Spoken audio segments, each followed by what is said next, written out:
మొదటి 5 వచనాలు మనం చదువుతున్నప్పుడు యేసు ప్రభువారు తన కోసం ప్రార్థన చేసుకుంటూ ఉన్నాడు. Jesus prays for himself. తర్వాత 6 నుండి 19 వరకు మనకు జ్ఞాపకం చేస్తే యేసు ప్రభువారు తన శిష్యుల కోసం ప్రార్థన చేస్తున్నాడు. Jesus prays for his disciples.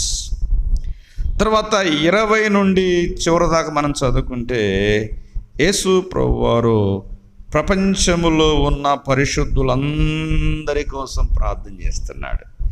Jesus prays for all the believers in the world. తన శిష్యుల ద్వారా సువార్త విని రక్షించబడిన వారందరి కోసము ఆయన ప్రార్థన చేస్తున్నాడు. ఇలా ఈ 3 మాటలు మన మనసులో పెట్టుకుంటే ఈ అధ్యాయం సులభంగా మన మనసులో